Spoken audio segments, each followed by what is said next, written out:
Jesus fala algo interessante nessa palavra dele. Eu quero mergulhar no que Jesus falou.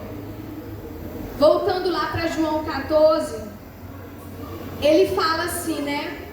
Aquele que tem os meus mandamentos. Aí eu quero parar bem aqui. Ele começa dizendo isso: aquele que tem os meus mandamentos. E sabe o que isso significa? Que é alguém que conhece a palavra, que conhece a vontade de Deus. É alguém que está buscando conhecer o Senhor.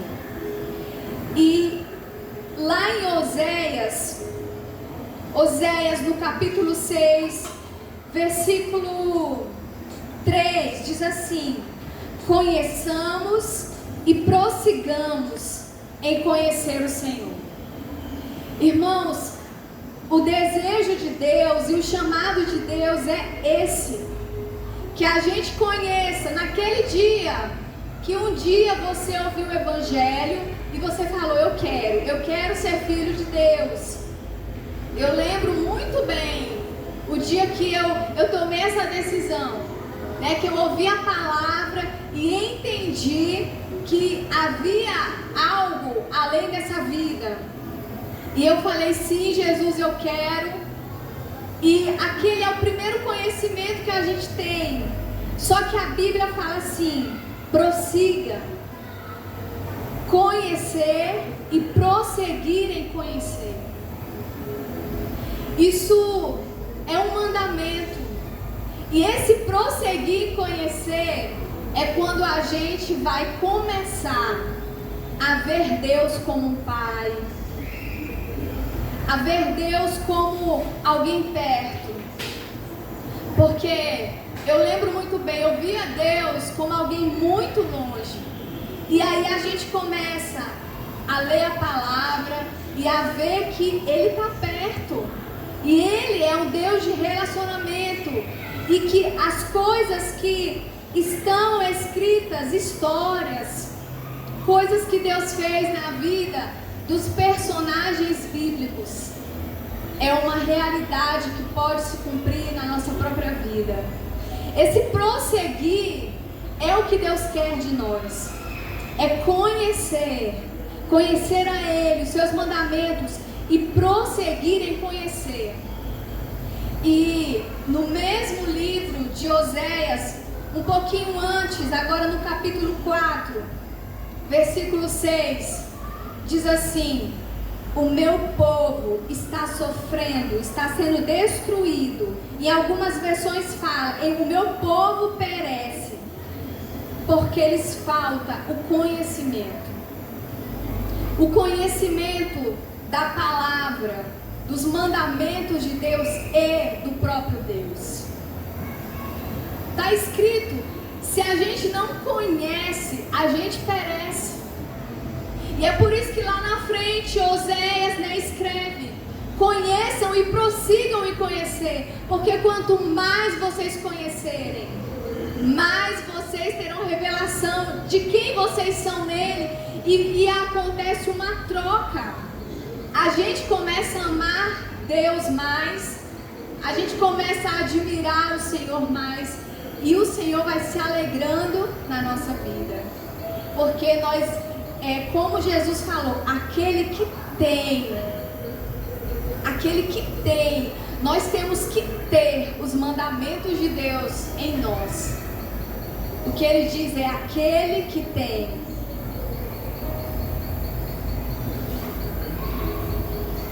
Agora vamos lá para o Novo Testamento, em 1 Coríntios, ainda sobre esse entendimento daquele que tem. 1 Coríntios capítulo 3, a partir do verso 1,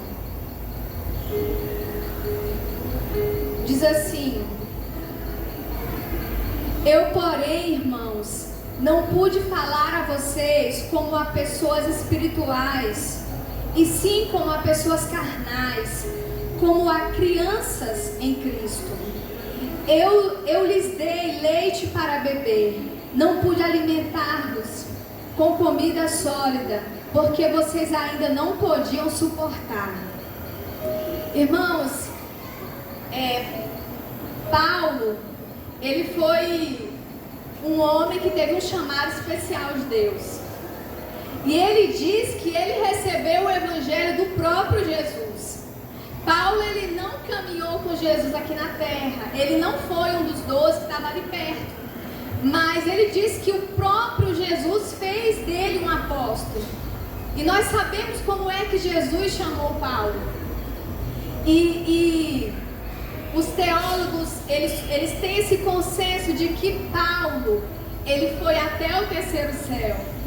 E ele ouviu do próprio Deus coisas tremendas. O próprio Pedro fala assim, que Paulo, ele tem umas palavras, umas revelações que o próprio Pedro achava difícil, né? Então, o Senhor Jesus revelou coisas tremendas para Paulo. E Paulo chega para essa igreja e fala assim: vocês são crianças em Cristo. Eu imagino o tanto de coisa que havia em Paulo para ele liberar sobre aquele povo. Mas era um povo carnal, criança. Paulo não está falando que eles eram ímpios, que iriam para o inferno, mas simplesmente crianças em Cristo. E não é aquela noção de criança que Jesus fala assim, né? Que se a gente não se fizer como criança, a gente não pode entrar no reino. Não é esse tipo de criança que Paulo está falando. São pessoas que são enganadas por falsos profetas. São pessoas que não são firmes na palavra, porque elas não têm nelas a palavra viva, sabe, a verdade, a firmeza. Então, imagine o que essa igreja perdeu quando Paulo ia lá ministrar ele. Eu tenho tanta coisa para ensinar para vocês, mas vocês são crianças. Então eu fico voltando aos assuntos de criança. Sabe, irmãos, e eu creio que não foi à toa que Paulo escreveu isso. Sabe, o Espírito Santo, ele está aqui na terra, né? É o Deus que está aqui na terra. E ele só vai sair daqui quando nós sairmos. Ele está aqui, né, por nós, para nos usar, para nos encher, para nos adestrar. E a mente de Deus é mais alta que a nossa. Sabe, e se ele está aqui, é porque ele quer algo com a gente. Ou seja, o Espírito Santo, ele tem coisas grandes para nos ensinar. Mas muitas vezes, assim como Paulo ele fala, são crianças que não crescem, que não buscam, que não têm. E aí a gente fica, sabe, com leitinho para sempre. E Deus querendo, sabe, nos encher, nos usar, nos capacitar. Mas há um bloqueio de quê? De preguiça de buscar. Sabe, eu lembro assim que eu aceitei Jesus, eu comecei a ler a Bíblia. E eu chegava na igreja toda cheia de vigor e falava: irmãos, vocês não sabem o que eu descobri. Eu achava que era coisa assim que ninguém nunca tinha descoberto. Mas era novidade para mim. Deus estava me ensinando. Então, é isso, a gente precisa conhecer a palavra, a gente precisa entender as revelações de Deus. Então Deus vai nos dar mais. Deus vai nos dar mais. E lá em Hebreus, no capítulo 5, Hebreus 5, os teólogos ainda não decidiram quem escreveu Hebreus, né? Eu acho muito parecido com a forma como Paulo escreve, mas eu não sei exatamente quem escreveu. Mas vamos ler Hebreus. Diz assim: a esse respeito, temos muitas coisas a dizer, coisas difíceis de explicar, porque vocês ficaram com preguiça de ouvir. Irmãos, que que a gente não seja essa igreja, esse povo que tem preguiça de ouvir a palavra, aquilo que Deus quer nos ensinar e nos revelar. Que Deus possa achar em nós um povo que anseia, que quer, que tem sede, que tem fome de ouvir essas novidades do céu. E ele continua dizendo assim: pois quando já deviam ser mestres, levando em conta o tempo decorrido. Meu Deus, eu já tenho 20 anos de crente. Quantos anos você tem? Será que a gente está crescendo, sabe, aqui na terra, né, na vida carnal? Se uma pessoa, ela não tem um crescimento normal, né, ela fica ali nanica, né, e a gente vai crescendo conforme o tempo. Eu tenho um aninho, aí eu sou pequenininho, vou crescendo, e assim, é natural, a gente cresce de uma forma que a gente não sabe explicar, simplesmente cresce. E o crescimento espiritual, aqui também diz que pelo tempo, aquele povo já devia ser mestre. Então, irmãos, há uma cobrança dos céus a respeito do que nós estamos fazendo com a palavra. É como está lá escrito, Jesus fala, né, que no dia lá, né, do juízo e tal, a rainha de Sabá, né, que saiu do país dela e foi até Salomão, ouvir Salomão, né, e porque Salomão recebeu a sabedoria do alto, então ela quis ir até aquele lugar, e Jesus fala que ela vai se levantar contra esta geração, porque esta geração tem a Bíblia em casa, na linguagem de hoje, revisada e corrigida, atualizada, internacional, King James, inglês, espanhol. Nós temos a palavra em casa, e a gente tem às vezes preguiça. Então não deixa ninguém se levantar lá naquela última hora contra você. Busque. Sâmia, mas eu nem entendo. Olha, Jesus, ele faz assim. Se nós somos fiéis no pouco, ele nos coloca no muito. É assim que Deus trabalha. Você hoje talvez tenha uma capacidade, uma revelação, entendimento. Quando você começar a buscar, quando eu e você buscarmos mais, Deus libera mais. Porque Ele dá para quem produz, para quem não joga pérola para os porcos. Quem guarda, quem multiplica, quem se esforça, recebe mais. É um princípio e é assim que Deus trabalha.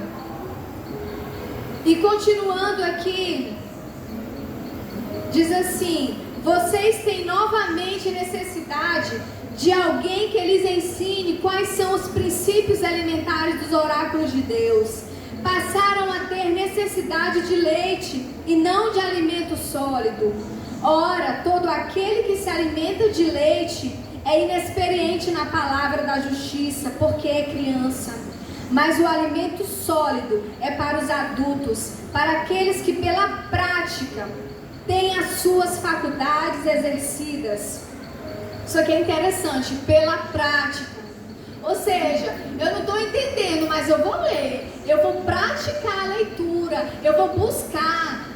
Eu não consigo orar muito, mas eu vou buscar, eu vou orar. Eu vou falar: Deus, eu estou aqui para te conhecer, para subir de nível, para ir além.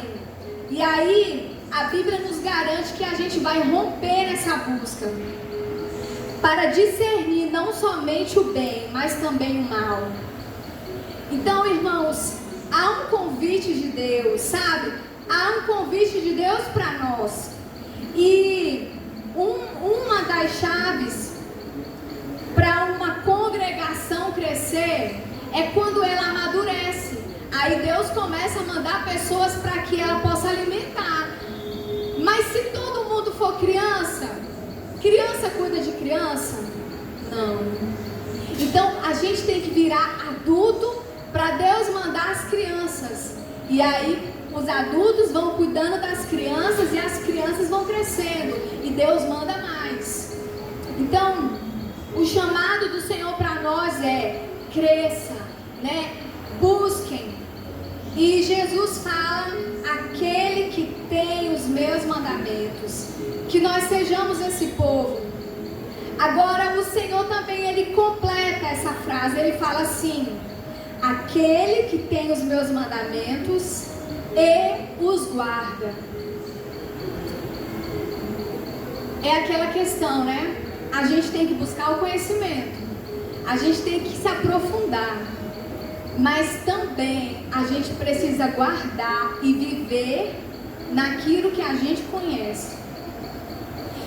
Uma coisa que Deus não quer é que nós sejamos como os escribas que escreviam a lei e não viviam. Isso Deus não quer. Deus quer que a gente conheça, mas que a gente guarde, que a gente viva por isso. E, irmãos, esse guardar é difícil. Sabe, eu não vou dizer que é fácil, porque o próprio Jesus disse que era difícil. É difícil guardar a palavra, sabe? Ser obediente a Deus, honrar a Deus, é muito difícil. É um sacrifício. Lá em Gálatas, eu vou ler aqui Gálatas, capítulo 5. Gálatas no capítulo 5, versículos 17, diz assim: porque a carne luta contra o espírito, e o espírito luta contra a carne, porque são opostos entre si, para que vocês não façam o que querem. Então, assim, não é nada oculto, está bem revelado aqui na palavra, que dentro de nós há uma luta, e ela será até o último dia. A gente vai lutar contra nós mesmos até o último dia. Até o dia que Jesus vai pegar o nosso corpo e vai glorificá-lo. Aí essa luta vai acabar. Mas até aquele dia há uma luta dentro de nós. E Jesus fala assim, né? Lá em Lucas 9, 23. Se alguém quiser vir após mim, negue-se a si mesmo, tome dia após dia a sua cruz e siga-me. Irmãos, quando Jesus fala, tome dia após dia a sua cruz e siga-me, não é porque os crentes têm que fazer promessas. Vocês já viram? As pessoas fazem uma promessa: eu vou sair aqui da minha cidade e vou até a outra cidade, que é mais ou menos uns 20 quilômetros, com uma cruz aqui. Aí sai. Não é isso que Jesus fala. Não é esse tipo de cruz que ele está falando. Quando Jesus fala, toma dia após dia a sua cruz, essa cruz tem um propósito. E é interessante que todo dia eu vou pegar essa cruz. Sabe por quê? A resposta está lá em Gálatas, no capítulo 5, versículo 24. Diz assim: e os que são de Cristo Jesus crucificaram a carne com as suas paixões e os seus desejos.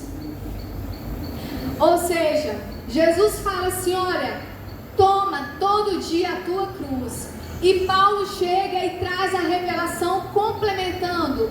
Essa cruz que você vai tomar é para você ser crucificado nela, a tua carne. É você literalmente querer sair da cruz, mas não, eu preciso morrer aqui todo dia. Eu vou morrer todo dia. E essa luta, irmãos, ela é legítima, ela é verdadeira, ela acontece na minha vida e na sua. Cada um tem suas lutas, não é padrão. Mas uma coisa é certa, ela acontece, ela é real. E os que são de Cristo, toma a sua cruz, nega-se a si mesmo e se crucifica. E ser crucificado é doloroso, é dor, é renúncia mesmo, sabe? E a gente às vezes lê quando Jesus estava lá no Getsemane, e eu mesmo já falei isso muitas vezes para Deus: Jesus, o Senhor é o meu herói, e eu não sei se eu teria coragem de morrer como o Senhor morreu. Meu Deus, o Senhor é muito corajoso. Jesus é muito corajoso.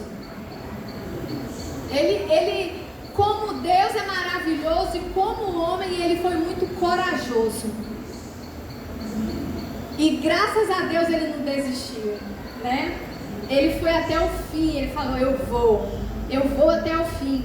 Foi para isso que eu desci do céu. Só que hoje também Jesus está lá no céu, olhando para a terra e esperando a gente também assumir a nossa cruz e morrer todo dia. E sabe, irmãos, eu não vou entrar nos detalhes do que é morrer, mas é simplesmente aquela luta que você sabe que é assim que Deus quer, mas você quer fazer diferente. É assim que Deus manda e a gente, mas eu quero é assim. São essas lutas que cada um de nós temos. Mas o chamado do Senhor é: guarde os meus mandamentos. Guarde os meus mandamentos, e nós seremos recompensados. E assim, irmãos, lá em Romanos, no capítulo 8, versículo 5, eu gosto muito do jeito que essa passagem explica. Ela fala assim: os que vivem segundo a carne se inclinam para as coisas da carne, mas os que vivem segundo o Espírito se inclinam para as coisas do Espírito, porque a inclinação da carne é morte, mas a do Espírito é vida e paz. Então isso aqui é bem literal, né? Imagina que nós somos assim, né? Nós estamos aqui e Paulo fala assim: olha, os que se inclinam para a carne são carnais, mas se você se inclinar para o Espírito, você vai ter vida e paz. Então assim, a gente está aqui, a gente precisa decidir: não, eu vou para esse rumo aqui, eu vou tomar esse rumo, eu vou tomar essa decisão. Então, sabe, há em nós uma decisão de se inclinar, de tomar o rumo da carne ou de tomar o rumo do Espírito. E assim, irmãos, é nas pequenas coisas, é nos pequenos detalhes que a gente vence. A fórmula para vencer é orar, vigiar, buscar a presença de Deus. É tão simples. Ah, Sam, eu sei disso já tem muito tempo. Eu sempre ouvi isso. Ainda bem que é simples. Às vezes a gente quer igual Naamã, né? Quando o profeta fala assim: olha, diga para Naamã que é só mergulhar 7 vezes. Aí Naamã: ah, eu não quero. Ah, não, eu não quero. Aí é necessário um servo de Naamã falar assim: meu senhor, se ele mandasse fazer uma coisa bem difícil, tu não farias? Sim, faria. Então faz a fácil.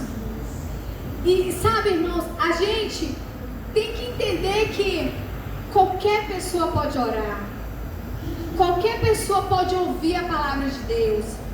Até, eu nem sei ler, colocar lá no YouTube, Bíblia falada, você vai passar o dia todo dia ouvindo.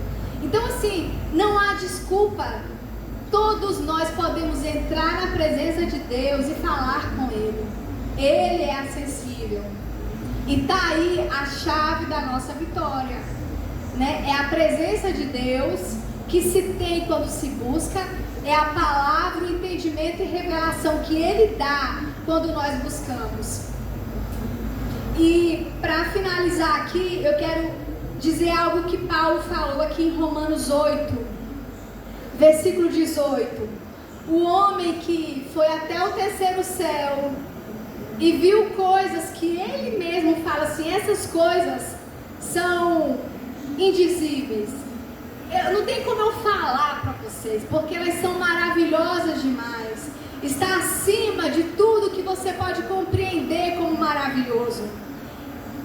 Ele viu tudo isso e ele diz assim, ó, porque para mim tenho por certo, ou seja, acredite em mim, o que eu estou falando é certeza, que os sofrimentos do tempo presente, que você negar aquela mentira, sabe, aquela vaidade e tantas outras coisas que a tua carne quer que você faça, ele fala, se você sofrer a renúncia, a crucificação da carne, ele diz assim, os sofrimentos do tempo presente não podem ser comparados com a glória a ser revelada em nós.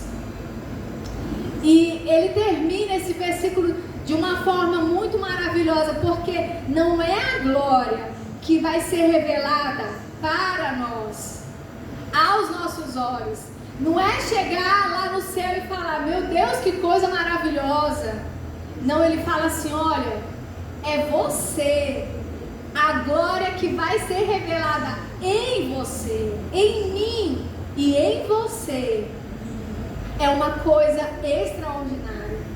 O que Deus fará em nós, nós seremos como Jesus é. Nós seremos como o Filho unigênito de Deus é. Não mais unigênito, né? Agora é o primogênito. Nós seremos como Ele é. E isso, sabe, ninguém poderia nos dar, nos conceder, nos comprar para alcançar tamanha honra. Foi o próprio Deus que decidiu fazer isso. Fazer de nós herdeiros dele, semelhante a Cristo. Então, irmãos, quando Jesus fala, aquele que tem os meus mandamentos e os guarda, esse é o que me ama. É a prova de amor que nós damos para ele. E ele diz, né, que será amado pelo Pai. E aí, aqui também fala que o Pai e ele virão até essa pessoa e farão nele morada. É aquela coisa assim, sabe, situação que, como Deus, ele estava se agradando tanto de Enoque, que Deus toma Enoque para si. Só que agora, como o sacrifício foi feito, o véu foi rasgado, agora é Deus que vai vir habitar, fazer morada, ter relacionamento, se manifestar àqueles que o agradam.